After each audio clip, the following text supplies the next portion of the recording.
जय हिंद दोस्तों। जैसे ही आसिम मुनीर चाइना पहुंच गया, उसको वहां पे हिम्मत आ गई और पाकिस्तान और चाइना के बीच में एक जॉइंट स्टेटमेंट इशू हुआ, जहां पे पाकिस्तान ऑक्युपाइड कश्मीर और चाइना ऑक्युपाइड कश्मीर को के बारे में उन्होंने कुछ बातें कही और भारत ने इसका जवाब भी दे दिया। और भारत ने क्वाड के अंदर आज चाइना के खिलाफ कुछ स्टेप्स लिए और चाइना ने इसका रिस्पॉन्स भी कर दिया। चाइना बौखला गया उसके बाद में, और आज अमेरिका ने भारत से रेयर अर्थ मिनरल्स की भीख भी मांगी। जी हाँ, इसके बारे में बात करते हैं। और मोदी जी ऑस्ट्रेलिया जा रहे हैं, उसकी कनेक्शन इसी से जुड़ी हुई है, उसके बारे में बात करेंगे। और वेस्टर्न मीडिया ने आज बांग्लादेश को लेकर अपना प्रोपेगेंडा शुरू कर दिया है। भारत जो घुसपैठों को हम जो भेज रहे हैं बांग्लादेश के अंदर, उसको वेस्टर्न मीडिया अब फोर्स्ड क्रॉसिंग्स बोल रहा है। जी हाँ, भारत के ऊपर झूठा आरोप लगाया जा रहा है इस समय। और अमेरिका ने ईरान के ऊपर हमला कर दिया, सीज फायर टूट चुका है। और पाकिस्तान के ऊपर जो डोनाल्ड ट्रंप ने कंडीशन रखा है अब्राहम अकॉर्ड्स को रिकॉग्नाइज करने के लिए, उसका पाकिस्तान का के अंदर हड़कंप मच चुकी उसके बाद में। और आज कुछ रिस्पॉन्सेस भी देखने को मिले। और रशिया ने कीव के अंदर अमेरिकन को बाहर निकलने के लिए बोल दिया, तुरंत अर्जेंट बेसिस पे इवैक्यूएशंस बोल दिया। माना जा रहा है कुछ बड़ा होने वाला है, क्या यहाँ पे कुछ एस्केलेशन होने वाला है। और भारत की सरकार ने बॉर्डर एरियाज में डेमोग्राफी चेंज जिस तरीके से हो रहा है उसको स्टडी करने के लिए आज एक कमिटी को का अप्रूवल दे दिया है। यहाँ पे बहुत नजदीकी से देखा जाएगा कि भारत विरोधी एंटी इंडिया फोर्सेस जो हैं वो क्या डेमोग्राफी चेंज कर रहे हैं बॉर्डर के पास। और कनाडा की पुलिस जो है, उन्होंने पाकिस्तान बैक्ड आईएसआई जो है उनका क्रिमिनल नेटवर्क को क्रैक कर दिया गया। यहाँ पे बहुत बड़ा सेटबैक है पाकिस्तान के लिए। और आज ही के दिन पीयूष गोयल जी कनाडा के अंदर है और भारत और कनाडा के रिलेशंस इस लेवल पे आज उठ रहे हैं, जिसके बारे में भी हम बात करेंगे पाकिस्तानियों का कैसे नुकसान है। लेकिन इंडियन नेवी को अब विशाखापट्टनम एयरपोर्ट का पूरा एक्सेस मिलने वाला है, पूरा वाइजैक का एयर स्पेस का एक्सेस मिलेगा। मतलब बे ऑफ बंगाल के अंदर कुछ अगर करना है, काम करना है, ठुकाई करनी है किसी की, तो यहाँ पे एक मेजर बैटलफील्ड एडवांटेज आज मिला है इंडियन नेवी को। वैसे 1 महीने बाद इसकी इंप्लीमेंटेशन होगी, लेकिन इंडियन आर्मी ने गुलमर्ग में जो रेस्क्यू ऑपरेशन किया है उसको लेके कुछ नए खुलासे हुए हैं कि यहाँ पे ये टेक्निकल इश्यू हुआ कैसे, क्या यहाँ पे कुछ और एंगल भी है। इजराइल के नेतन्याहू ने हिजबुल्लाह के ऊपर बड़े स्केल पे हमला करने का डिसीजन ले लिया, क्योंकि 1000 से ज्यादा ड्रोन्स दागे हैं हिजबुल्लाह ने इजराइल के ऊपर पिछले 1 हफ्ते के अंदर। भयंकर एस्केलेशन वहां पे भी हो रहा है और ईरान उसी को सीज फायर की बातें कर रहा है। इसके अलावा और बहुत सारे और अपडेट्स है जो जिसके बारे में हम इस वीडियो में बात करेंगे दोस्तों। इसलिए लाइक का बटन दबा दीजिए और सब्सक्राइब का बटन दबा दीजिए, क्योंकि जो इन्फॉर्मेशन मैं आपको अगले 30 मिनट में दूंगा इकट्ठा, आपको पूरे यूट्यूब में कहीं नहीं मिलेगा। इसके लिए सब्सक्राइब का बटन दबा दीजिए और अपडेटेड रहिए। चलिए स्टार्ट करते हैं। मेरा नाम है गिरीश और आप देख रहे हैं जियोपॉलिटिक्स। चलिए स्टार्ट करते हैं।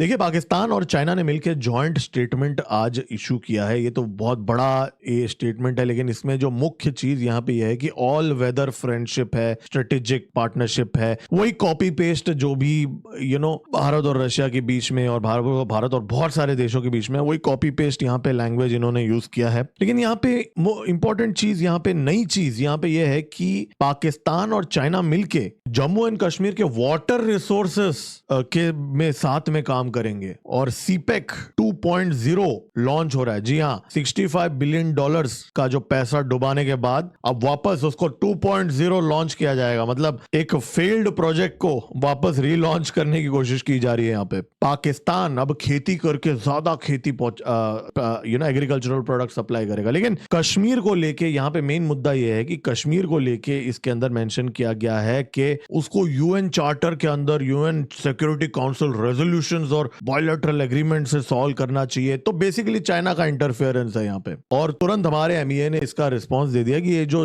जम्मू एंड कश्मीर का जो जिक्र किया है ये अनवारंटेड रेफरेंसेस है। हमने ये चीज कहा, ये भारत का अभिन्न अंग है, हमने ये भी कहा। और ये जो so called China Pakistan economic corridor जो है, ये भारत के जमीन के ऊपर से गुजरता है, इस बात का हमने रिट्रेशन किया। और यहाँ पे नहीं रुके, हमने ये भी कहा कि जी ये जो so called transboundary water resources operation between China and Pakistan जो है, ये तो कुछ है ही नहीं। चाइना और पाकिस्तान जो है वो तो बॉर्डर शेयर ही नहीं करते। ये बात हमने हमारे प्रेस रिलीज में यहाँ पे आज बोल दिया कि पाकिस्तान और चाइना का कोई बॉर्डर लगता ही नहीं है। तो transboundary water resource cooperation का तो बात ही नहीं उठता। और आज क्वाड की मीटिंग हुई, वैसे बहुत सारी चीजें यहाँ पे डिस्कस हुई। देखिए, ये भारत के अंदर एक नैरेटिव चल रहा है कि क्वाड इज डेड, क्वाड तो कहीं नहीं जा रहा है, ये तो मीटिंग भी डिले, अभी तो कमिटमेंट भी नहीं हो रहा है, हेड ऑफ स्टेट स्क्वाड की मीटिंग करेंगे कि नहीं, ये एक नैरेटिव है। लेकिन यहाँ पे कुछ जो फैक्ट्स अगर मैं आपको बताऊं, आज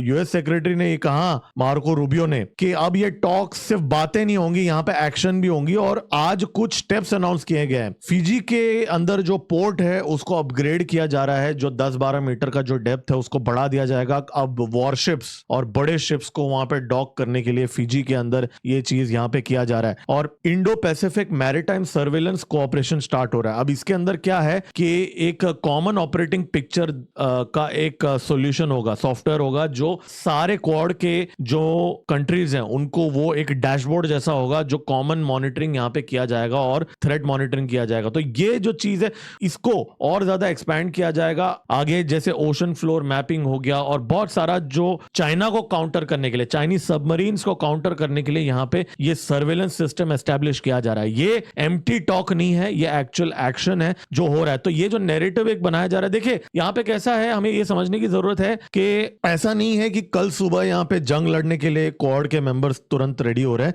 ये एक इनिशिएटिव है जहां पे चाइना जो हॉस्टाइल एक्शन इस समय कर रहा है, जो ओशन फ्लोर मैपिंग कर रहा है, जो सर्वेलेंस कर रहा है, उसको काउंटर करने के लिए ये स्टेप लिया जा रहा है। अब इसको एक कॉन्फ्लिक्ट के टाइम पे कहां तक लेके जाते हैं, उसमें तो बहुत सारे कंडीशंस अप्लाइड है। तो क्वाड कोई म्यूचुअल डिफेंस ट्रीटी नहीं है, ना ही क्वाड के अंदर कोई गारंटी कार्ड है। क्वाड एक बेस्ट एफोर्ट बेसिस पे जहां जितना होता है, जीरो से तो बेटर है, सर्वेलेंस इतना हो रहा है, उसको उस एंगल से देखना चाहिए। स्टेज पे अब जयशंकर जी ने तो बोल दिया कि जी ये तो कोई एक देश के ऊपर तो हम एम नहीं कर रहे हैं, लेकिन ऑब्वियस सी बात है, सबको पता है ये चाइना के अगेंस्ट है, और चाइना से आज चीखें निकली भी है। चाइना ने बोला कि वी अपोज क्वाड, मतलब ये जो क्वाड जो है ये चाइना के खिलाफ है, ये हमें टारगेट किया जा रहा है यहाँ पे करके चाइना रो रहा है आज। तो अगर आप इस एंगल से देखें तो अगर एक मीटिंग से चाइना के अंदर अगर इतना डिस्कंफर्ट पैदा होता है तो ठीक है, वहां चाइना पाकिस्तान के साथ बैठ के कश्मीर को सपोर्ट कर रहा है, भारत के खिलाफ ये सारी बातें कर रहा है, हमारे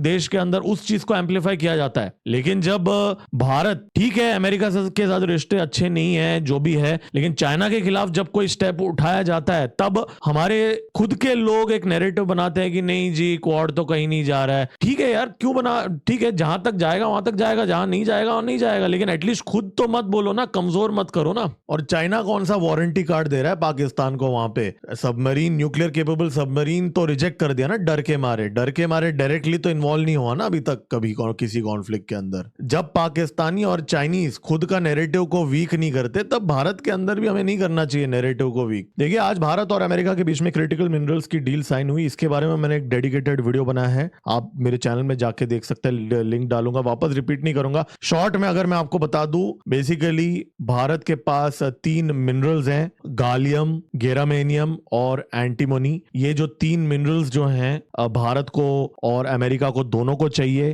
खास करके गालियम के जो डिपॉजिट्स हैं हमारे पास बहुत ज्यादा हैं, इनफैक्ट चाइना से डबल है हमारे पास। जी हां, लेकिन चाइना 80 to 90% ऑफ एक्सट्रैक्शन पूरे विश्व में कंट्रोल करता है। जी हां, आप शॉक हो जाएंगे सुन के, पूरे विश्व का 90% गालियम का जो एक्सट्रैक्शन है वो चाइना करता है, जबकि भारत के पास डबल है उसका, और हमारे यहाँ पे 0 अंडा एक्सट्रैक्शन होता है। 75 साल में हमने कभी भी इस चीज पे ध्यान नहीं दिया। तो इस चीज को लेके यहाँ पे एक्सट्रैक्शन ही नहीं बल्कि रिफाइनिंग के भी फैसिलिटीज भारत के अंदर इस समय एस्टैब्लिश किए जा रहे हैं। तो उसकी जो टेक्नोलॉजी है वो एक्सक्लूसिवली अमेरिकन कुछ कंपनीज के पास है और कुछ चाइनीज कंपनीज के पास है, कुछ जापानीज कंपनीज के पास है। तो उस चीज को लेके यहाँ पे इस समय कोऑपरेशन चल रही है। तो यहाँ पे अमेरिका को भारत से ये मिनरल चाहिए, क्योंकि इस समय अमेरिका के पास वेपन्स प्रोडक्शन के लिए रेयर अर्थ मिनरल्स का बहुत बड़ा शॉर्टफॉल है, क्योंकि चाइना ने बंद कर दिया पिछले 1.5 साल से अमेरिका को और इनफैक्ट भारत को भी ये क्रिटिकल रेयर अर्थ मिनरल्स। असली गेम ये है, इसके बारे में मैंने विस्तार में बात किया, आप मेरा वो वाला वीडियो देख सकते हैं। तो भारत के लिए जो मिसाइल्स हैं, हमारे ब्रह्मोस हैं, हमारे प्रलय है, जो भी हमारे गन्स हैं, एम्यूनिशन है, उन सब को के अंदर ये मिनरल लगता है, और वो आप एक तरफ से समझ लीजिए मोनोपोली है चाइना का इस समय। तो भारत इस समय ग्लोबली एक बहुत बड़ा प्लेयर हम बनने वाले हैं इस रेयर अर्थ मिनरल का। और जो दूसरा देश जिसके पास ये है वियतनाम, उसके साथ हमने अभी मोदी जी ने, अगर आपको याद है, 1-2 हफ्ते पहले वियतनाम के प्रेसिडेंट आए थे भारत में, तो हमारा वियतनाम के साथ भी एक एमओयू साइन हुआ है। और ये जो गालियम जो है ये वहां पे भी है और गेर्मेनियम जो है उसका 45% सप्लाई अमेरिका कंट्रोल करता है और 40% चाइना कंट्रोल करता है और 10% रशिया कंट्रोल करता है। तो इसीलिए अमेरिका का भी यहाँ पे एक कहीं ना कहीं एक रिक्वायरमेंट है। तो भारत और अमेरिका के बीच में एक स्वैप जैसा हो रहा है जहां गालियम हम प्रोवाइड करेंगे और गेर्मेनियम जो है वो अमेरिका प्रोवाइड करेगा। ओडिशा में ऑलरेडी नैल्को ने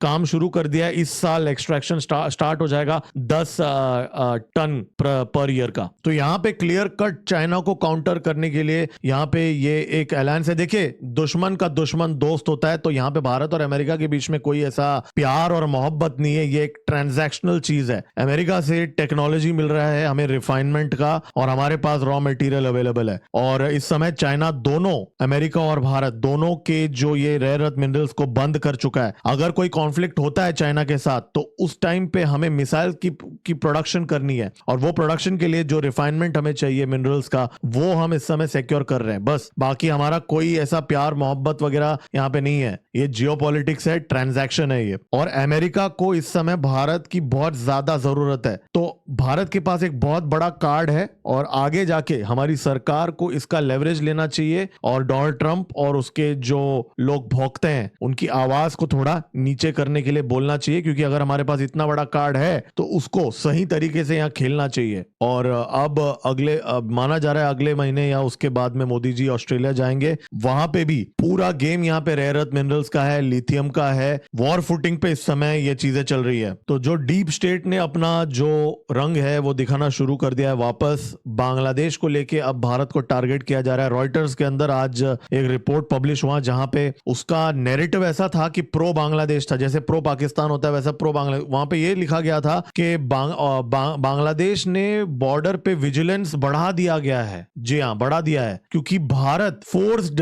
तरीके से लोगों को भेज रहा है बांग्लादेश के अंदर। मतलब एकदम उल्टा नैरेटिव। यहाँ पे भारत के अंदर 3 से 4 करोड़ कंगलू इस समय भारत के अंदर घुसपैठ करके बैठे हुए हैं, बीमक के तरह भारत के अंदर हमारी रिसोर्सेस पे हावी हो चुके हैं। और ये जो वेस्ट के जो डीप स्टेट वाली मीडिया ये बोलती है कि बांग्लादेश विजिलेंस कर रहा है बॉर्डर पे और भारत फोर्सफुली लोगों को भेज रहा है। ये उल्टा नैरेटिव यहाँ पे एस्टैब्लिश किया जा रहा है डीप स्टेट के द्वारा। तख्ता पलट के बाद में इस समय ये बहुत ही नेचुरल सी चीज लग रही है। और यहाँ पे स्टेटमेंट बीजीबी का लिया जा रहा है। 60th बटालियन ऑफ बीजीबी जो है उन लोगों का यहाँ पे इंटरव्यू लिया जा रहा है, जबकि यहाँ पे बीएसएफ का इंटरव्यू पब्लिश नहीं हुआ इस आर्टिकल के अंदर। जी हाँ, तो ये पूरा कंप्लीट बायस्ड बुलशिट है जो रॉयटर्स के अंदर इस समय पब्लिश हो रहा है वेस्टर्न में। और ये सिर्फ रॉयटर्स नहीं, ये सेम रॉयटर्स की रिपोर्ट पूरे वेस्टर्न मीडिया के अंदर जा चुका है। मतलब रॉयटर्स जिसको मतलब आप समझ रहे हो ना न्यूज एजेंसी कैसे काम करता है। पूरे विश्व के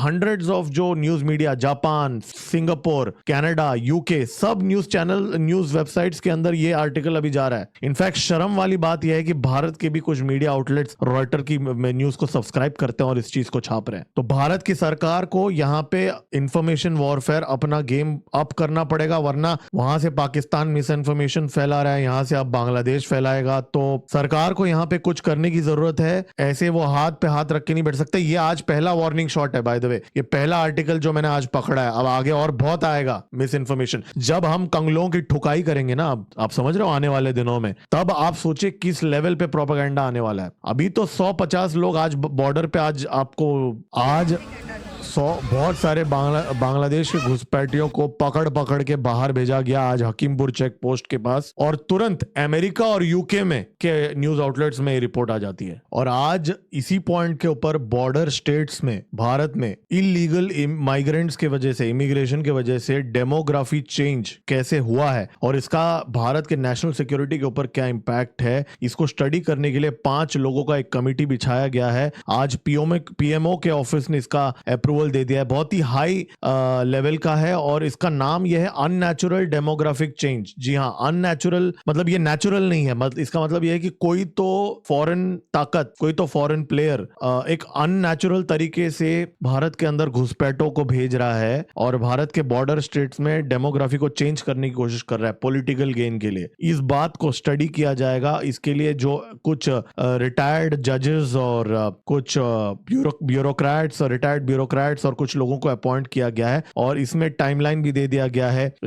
1 साल के अंदर रिपोर्ट पीएमओ तक पहुंचना चाहिए और उसके जो क्या स्टेप्स लेना है, मतलब इसको डील करने के लिए हमें क्या तोड़ है इसका, इस चीज के बारे में भी इस रिपोर्ट के अंदर एक सॉल्यूशंस दिए जाएंगे। तो सरकार यहाँ पे ये जो माना जा रहा है फॉरेन इंटेलिजेंस एजेंसीज का जो प्लान है भारत के अंदर एक डेमोग्राफी चेंज करने का, उसको लेके बहुत सीरियस तरीके से यहाँ पे काम चल रहा है। देखिए, आज ईरान के अंदर एक एस्केलेशन हो चुकी है। अमेरिका ने हमला कर दिया आज ईरान के कुछ लोकेशंस पे। अब ये क्यों हुआ, इसके पीछे कारण ये है कि ईरान ने कुछ बोट्स वहां पे भेजे और उन बोट्स से ईरान क्या कर रहा था, वहां पे माइंस लेकर रहा था। जी हाँ, एक तरफ यहाँ पे पीस टॉक्स चल रहे हैं कतर के अंदर और दूसरी तरफ ईरान माइंस बिछा रहा था। तो ये है आपका ये जो सो कॉल्ड ईरान, ठीक है, और डबल गेम खेल रहा था। तो जैसे ही ये किया तो फिर यूएस के सेंटकॉम ने तुरंत वहां पे जो बंदर अब्बास में कुछ मिसाइल लॉन्चर्स पे भी हमला कर दिया, क्योंकि ईरान ने आज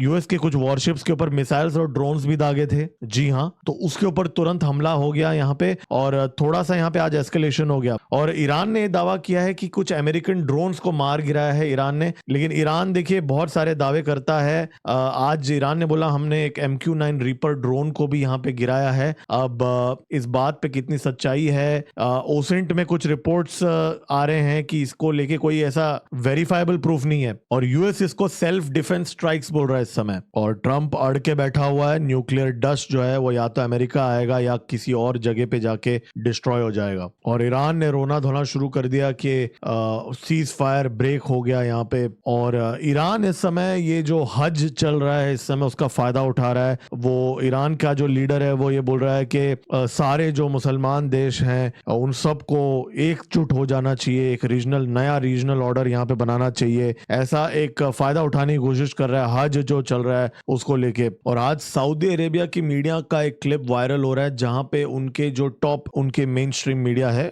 पॉपुलर चैनल है, वहां पे वो ये बात कर रहे हैं कि पाकिस्तान, तुर्की, कतर के साथ मिलकर सऊदी अरेबिया एक नया ब्लॉक बना रहा है और कभी भी Saudi Arabia Abraham accord sign नहीं करेगा बिना इजराइल के प्रेजेंस को पूरी तरीके से हटा के। तो ये सऊदी मीडिया के अंदर इस समय ये बातें चल रही हैं, तो ये कोई कहीं सुनी बात नहीं है। तो यहाँ पे ये एक्सेस तो बन रहा है, सारे सोर्सेस से अगर हम कनेक्ट करके देखें पाकिस्तान, सऊदी अरेबिया, तुर्की और कतर का। वैसे इन सब के बीच में पाकिस्तान का जो सो कॉल्ड फॉरेन मिनिस्टर है इशकदार, वो न्यूयॉर्क पहुंच गया है 2 दिन के विजिट में। वहां कटोरा लेके शायद कुछ भीख मांगेगा, देखा कुछ मिल जाए। अभी यूनाइटेड नेशंस UNSC का एक डिबेट पे वो पार्टिसिपेट करने वाला है। और पाकिस्तान की यहाँ पे बैंड बजी है कनाडा के अंदर। पाकिस्तान का ISI बैग्ड क्रिमिनल नेटवर्क को आज कनाडा की पुलिस ने बस्ट कर दिया है। 17 लोग अरेस्ट हुए हैं, बहुत बड़ा नंबर है ये, 17 लोग। अब ये जो लोग हैं डायरेक्टली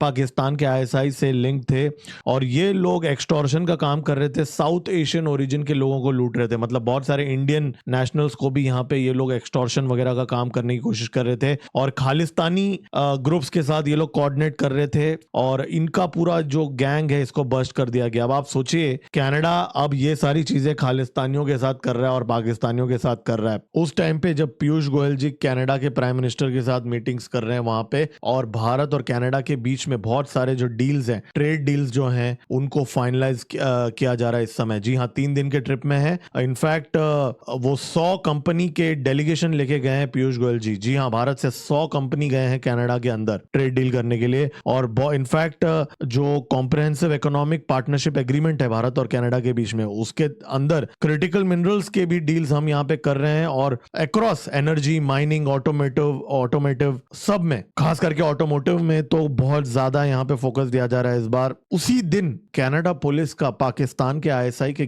बैग्ड गैंग को बस्ट करना, उसी दिन जिस दिन पीयूष गोयल जी कनाडा आते हैं। तो आप समझ जाइए कनाडा भी यहाँ पे भारत को एक मैसेज दे रहा है, जियोपॉलिटिक्स में कोई कोइंसिडेंस नहीं होता। तो यहाँ पे पाकिस्तानियों और खालिस्तानियों की हार हो रही है। देखिए, इंडियन आर्मी और इंडियन नेवी को लेके 2 अपडेट है, उस पर थोड़ा बात करते हैं। इंडियन नेवी को अब विशाखापट्टनम का जो एयर स्पेस है उसका पूरा कंट्रोल मिलेगा जुलाई 9 तारीख से लेके, क्योंकि जो पुराना एयरपोर्ट है वाइजैक का, अब वो इंडियन नेवी को दे दिया जाएगा फुल टाइम, अभी वो शेयर करते हैं फिलहाल। और जो नया एयरपोर्ट है विशाखापट्टनम का, जो शहर से बाहर है 50-60 किलोमीटर दूर, वो सिविलियन के लिए होगा। तो यहाँ पे पूरा ये मस्त वाइजाग का जो एयरपोर्ट है इंडियन नेवी को मिल रहा है, हमारे ईस्टर्न कमांड को मिलेगा पूरी तरीके से, और आईएनएस देगा पूरे तरीके से यहाँ पे अब कंट्रोल करेगा यहाँ पे एयर स्पेस। और इनफैक्ट वही नहीं, कुछ और विशाखापट्टनम के पास बहुत सारे जो कॉरिडोर्स हैं वो अब पूरे तरीके से इंडियन नेवी को दे दिया जाएगा। इसका मतलब बे ऑफ बंगाल में जो ऑपरेशंस हैं इंडियन नेवी उसके लिए बहुत बड़ा यहाँ पे बेनिफिट होगा, क्योंकि अभी जो हमारा ड्रोन है P8 सर्वेलेंस ड्रोन है, 24 आवर्स अगर हमारे ऑपरेशंस करने हैं उन सब के लिए बहुत महत्वपूर्ण होगा बे ऑफ बंगाल के अंदर। चाइना, पाकिस्तान, बांग्लादेश सारे थ्रेट से डील करने के लिए। देखिए इंडियन आर्मी ने 300 लोगों को रेस्क्यू किया गुलमार्ग के अंदर, जहां पे जो रोपवे जो है, जो एशिया की सबसे बड़ी है और लॉन्गेस्ट है, वो अचानक बंद पड़ गई। और अब ये जो चीज है 28 इयर्स में फर्स्ट टाइम हुई है कि रोपवे अचानक बंद पड़ गई, 65 कैबिन्स बंद पड़ गए। बहुत बड़ा ह्यूमैनिटेरियन डिजास्टर हो सकता था, कुछ भी हो सकता था, और कश्मीर के अंदर ये चीज हुई। और इंडियन आर्मी की जो चिनार कोर है और स्पेशली जो माउंटेन वॉरफेयर में स्पेशलाइज्ड है, उनका एक्चुअली वहां पे ही बेस्ड है अपेरेंटली, तो तुरंत वहां पहुंच गए। लेकिन इस चीज की इन्वेस्टिगेशन इस समय हो रही है कि ये हुआ क्यों, गियर बॉक्स फेलियर हुआ, ये नेग्लिजेंस की वजह से हुआ, या क्या कारण इसका है, क्योंकि ऐसा नॉर्मली कभी होता नहीं है। इस बार अभी फिलहाल स्पेकुलेशन ही किया जा रहा है, तो मैं इसके आगे अभी बोलना नहीं चाहूंगा, लेकिन जनरली ये होता नहीं है कभी। और कश्मीर में जब भी कुछ भी होता है तो ऑब्वियसली शक तो होता ही है। और बेंजामिन नेतन्याहू ने ये बोल दिया है आईडीएफ को, अब फटाफट हिजबुल्लाह को ठोकने का समय आ चुका है, क्योंकि हिजबुल्लाह ने अब पिछले एक हफ्ते के अंदर माना जा रहा है 1000 ड्रोन्स और 700 रॉकेट्स इजराइल पे दागे हैं। दोस्तों ये भारत के लिए भी एक वेकअप कॉल है। आप सोचिए हिजबुल्लाह जैसे एक मिलिशिया के पास 700 रॉकेट्स एक हफ्ते में उन्होंने दागे, और इजराइल जिसके पास इतना वर्ल्ड का सबसे ज्यादा एयर डिफेंस सिस्टम के मिसाइल्स हैं, वो बहुत सारे रॉकेट्स नहीं रोक पाए और बहुत सारे रॉकेट्स ने डैमेज भी किया, 1000 ड्रोन्स भी दागे इजराइल के। इनफैक्ट एयर डिफेंस सिस्टम को इन ड्रोन्स ने हमले किए। तो इस समय भारत के लिए अंदर भी इसके ऊपर मैं डेडिकेटेड वीडियो बनाऊंगा। इनफैक्ट हमारी जो एक क्लॉज नाम की एक थिंक टैंक है, उन्होंने भी ये बात कहा कि अगले कॉन्फ्लिक्ट में we should be prepared for thousands of long range drones जो स्पेसिफिकली हमारे एयर डिफेंस सिस्टम्स को टारगेट करेंगे।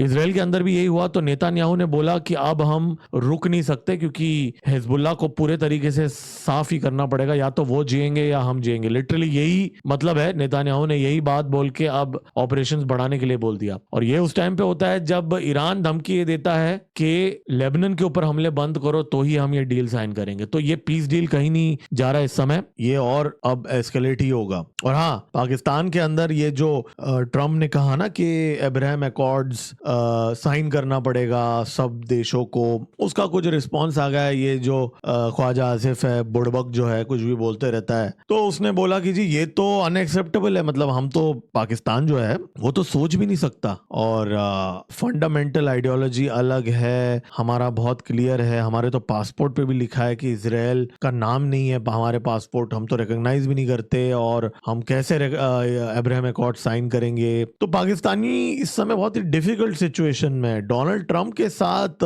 दोस्ती रखना इतना आसान नहीं है, और हेनरी किसिंजर ने बोला ना कि अमेरिका के साथ दोस्ती और ज्यादा खतरनाक है दुश्मनी से, इसलिए भारत ना दोस्ती रखता है ना दुश्मनी रखता है, सिर्फ बिजनेस करता है। और हाँ, आज एक और चीज है हुआ जो मैंने एक पोस्ट भी किया यूट्यूब कम्युनिटी में। मार्को रूबियो जब जयपुर से दिल्ली जा रहे थे तो उनको छोड़ने के लिए आप देखिए कौन आया था, आप एक बार देखिए तो लोकल पुलिस स्टेशन के इंस्पेक्टर और कुछ लोकल ऑफिशियल्स और बहुत ही जूनियर लेवल लोग वहां पे आए, और कोई भी सीनियर ऑफिशियल वहां नहीं था। आप सोचिए डोनाल्ड ट्रंप के बाद में जेडी वॉन्स और मार्को रूबियो, इन दोनों का नंबर आता है। वर्ल्ड की सबसे बड़ी सो कॉल्ड सुपर पावर का सेकंड इन कमांड और या थर्ड इन कमांड वाले को एक लोकल पुलिस स्टेशन का इंस्पेक्टर और कुछ लोकल लोग ड्रॉप करने के लिए आते हैं। ये चीज नोटिस हुई है अमेरिकन मीडिया के अंदर, कुछ सोशल मीडिया अकाउंट इसके बारे में बात कर रहे हैं। तो हम भी यहाँ पे जो भारत का इंसल्ट डोनाल्ड ट्रम्प ने किया था ना, अपमान करने की कोशिश की थी, वो क्या था, नवारो और जो उसके जो कुत्ते थे जो भौंक रहे थे, है ना, कुछ महीने पहले तक हमने इस चैनल में डिस्कस किया था, उसका जवाब हमने अच्छे से दिया है, ठीक है। अब इससे ज्यादा बेइज्जती क्या हो सकती है। और हम बोलते नहीं है जी, हम डोनाल्ड ट्रम्प के कुत्तों की तरह जो वो भौंकते हैं वैसा हम बोलते नहीं है, मुंह से हम जवाब नहीं देते, हम एक्शन करके यहाँ पे जवाब देते हैं। चलो जी, बहुत हो गई सीरियस बातें, लेकिन आज कॉमेडी टाइम की जगह पे आज कुछ सीरियस बात ही मैं दिखाना चाहता हूँ। जी हाँ, एक्चुअली मैं कॉमेडी क्लिप ढूंढ रहा था तो मुझे एक क्लिप मिला जो बहुत ही आयरनी वाली चीज है। पाकिस्तान का सो कॉल्ड ख्वाजा आसिफ जो उठपटांग बातें करता है, उसने कुछ बात कही जो आप सुन लीजिए एक बार। तारीख पढ़ता था तो उसमें अशोका भी था, उसमें चंद्रगुप्त मौर्य भी था, बिल्कुल, उसमें कनिष्क भी था, उसमें जो है वो मुझे जैन मत और बुद्ध मत और इनकी तारीख भी पढ़ाई जाती थी। तो मैं कोई ग्रीक्स भी थे, उसमें ग्रीक्स भी थे, और मैं कोई फिर सारे मुगल सब हैं, अंग्रेज हैं। मैं कोई कम पाकिस्तानी तो नहीं हूँ, अल्लाह का फजल है, मैं I am very proud Pakistani. पिछले 20-25-30 साल में टेक्स्ट बुक्स जो है अप्रूव की हुई हैं, जो पढ़े लिखे लोगों ने, को ऑक्सफोर्ड का पढ़ा है, को कैम्ब्रिज का, को कहाँ का पढ़ा हुआ है, you know, because people wanted कि अमेरिका की हमने जंग लड़नी है तो हमारी जो ज़हनियत जो है वो ठीक नहीं है, हम ज़हनियत भी जो है कौम की उस तरह कर। मैंने जो नाम लिए हैं आज का स्टूडेंट उनको जानता भी नहीं है। तो अभी कहीं ना कहीं पाकिस्तान के अंदर भी ऐसी आवाजें भी आने लगी हैं कि जी हमारे भी टेक्स्ट बुक यहाँ पे मॉडिफाई किए गए हैं, अशोका और चंद्रगुप्त मौर्य की तो नाम ही नहीं है टेक्स्ट बुक के अंदर, किसी को पता ही नहीं है कि वो थे। इस बात की रियलाइजेशन वहां पे कहीं ना कहीं हो रही है। और ये मेरे को एक और क्लिप दिखा, ये भी आप देख लीजिए एक बार। फैक्चुअल हिस्ट्री पढ़े आप देखें कि महमूद गजनवी जब वहां से आता था, जो 17 हमले उसने बड़े फख्र से 17 हमले, वो सारे रास्ते में मुसलमानों को कत्लेआम करता आता था जो उसको सूट नहीं करते थे। आप कोई डायनेस्टी सोचते हैं जिसका सिर्फ एक ही हुक्मरान हो, ना उदा आगा ना उदा पीछा, बच्चे उसके जो है। तो मैं अभी एक प्रोपागेंडा देख रहा हूं। अब ये प्रोपागेंडा है, DGISPR का नया प्लान है, इन्फो वॉर है, एक बहुत ही खतरनाक चीज है अगर ये प्रोपागेंडा निकला तो। आजकल क्या है ना, पाकिस्तान से वो लोग क्या कर रहे हैं कि खबरें आ रही हैं कि लाहौर के पंजाब के अंदर कुछ लोकेलिटीज को वापस हिंदू नाम से रीइंस्टेट कर रहे हैं, राइट। और ऊपर से जो वीडियोस आजकल आ रही हैं वहां की शादियों में हिंदू कल्चर के जो हमारे यहाँ पे जो थाली वगैरह लेके जाते हैं, राइट, आरती वगैरह निकालते हैं, तो वो सारा जो चीज है, ड्रेस वगैरह जो है, हिंदू ड्रेस, लहंगा वगैरह जो है प्रॉपर, वैसा टाइप का जो कल्चर जो है पंजाब के अंदर, वो उसके वीडियोस वायरल हो रहे हैं। और जब सोशल मीडिया में कोई रिप्लाई करता है इनको कि जी ये तो हिंदू रिचुअल है, ठीक है, आप तो बोलते हो पाकिस्तान इस्लामिक कंट्री है, ये तो हिंदू रिचुअल है, तो वहां पे जो पाकिस्तान के जो ट्रोल्स हैं या DGISPR के बॉट्स हैं या जो कोई भी है, वो तुरंत रिप्लाई करते हैं कि नहीं ये तो पाकिस्तानी हेरिटेज है, ये पंजाब का हेरिटेज है, ये इंडस वैली सिविलाइजेशन का हेरिटेज है। तो मैं यहाँ पे एक नया ट्रेंड देख रहा हूँ पाकिस्तान के अंदर से। ये ट्रेंड क्या है कि ये लोग हिंदू रिचुअल्स को वहां पे ले रहे हैं, जो उनको एक्सेप्टेबल लगता है। हर चीज नहीं लेंगे, ऑब्वियसली वो पूजा नहीं कर सकते ना, ठीक है, तो वो वहां पे ये जो चीजें उनको ठीक लगता है वो ले लेते हैं और उसको as a Indus valley civilisation बोल के प्रमोट कर रहे हैं इंटरनेट पे। और ये जो चीज है, ये वेस्टर्न मीडिया हैंडल्स भी इसको शेयर कर रहे हैं, मैंने ये भी चीजें देखी है। जी हाँ, देखिए ये चीजें रातों रात नहीं होगा। अगर ये ऐसा होते रहा, मतलब आज अभी जस्ट स्टार्ट हुआ है ना ये ट्रेंड, अगर ये चीज अगले 10 साल तक चली या 20 साल तक चली, 10 साल तक भी चली, तो जो जेन जी है या उसके आगे, अभी जो आगे नेक्स्ट भी, जेन जी तो अभी बूढ़ा हो गया है वैसे तो, आजकल 30 साल के लोग घूम रहे हैं जेन जी बन के भारत के अंदर। जो लेटेस्ट जनरेशन है वो लोग को तो कुछ पता नहीं है ना, तो वो लोग ये इंडोक्ट्रिनेशन करके पाकिस्तानी अपना एक नया आइडेंटिटी ढूंढ रहे हैं, जो भारत के लिए ये नैरेटिव ठीक नहीं है, क्योंकि भारत के अंदर जो लोग हैं they will fall into the trap कि अरे ये लोग देखो एक्नॉलेज कर रहे हैं कि चंद्रगुप्त मौर्य और अशोका और बुद्ध, जो बौद्ध जो रूलर्स थे, वो भी एग्जिस्ट करते हैं, इस बात का एक्नॉलेजमेंट कर रहे हैं ये लोग। अरे जी एक्नॉलेजमेंट कर रहे हैं तो क्या हुआ, आज तो ये जाहिल जिहादी है ना पाकिस्तानी, उसमें तो कोई दो राहें नहीं है ना। यहाँ पे उनका जो ऑफिशियल स्टेट पॉलिसी है पाकिस्तान ISI और आर्मी का, वो थोड़ी चेंज हुआ है। तो ये एक डेंजरस प्रोपेगेंडा गेम चल रहा है, इसके बारे में मुझे इस वीडियो में थोड़ा बात करना था। आप लोग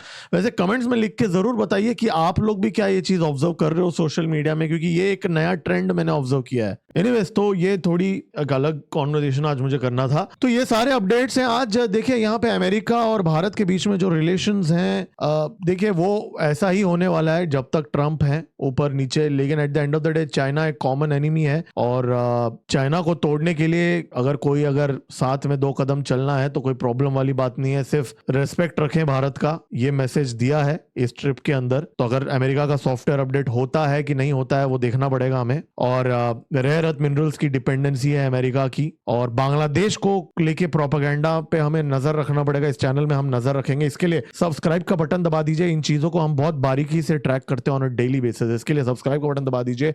और क्यूआर कोड आपके सामने, आप कंट्रीब्यूट करके इस चैनल को सपोर्ट कर सकते हैं, क्योंकि ये चैनल आप ही के सपोर्ट से चलता है, वरना ये चैनल नहीं चलेगा। इसलिए आप सपोर्ट कीजिए इस चैनल को, सुपर स्टिकर खरीदिए, इस चैनल को सपोर्ट कीजिए। तुरंत मिलते हैं अगले वीडियो में। मेरा नाम है गिरीश और आप देख रहे हैं एमजीओ पॉलिटिक्स। जय हिंद, भारत माता की जय।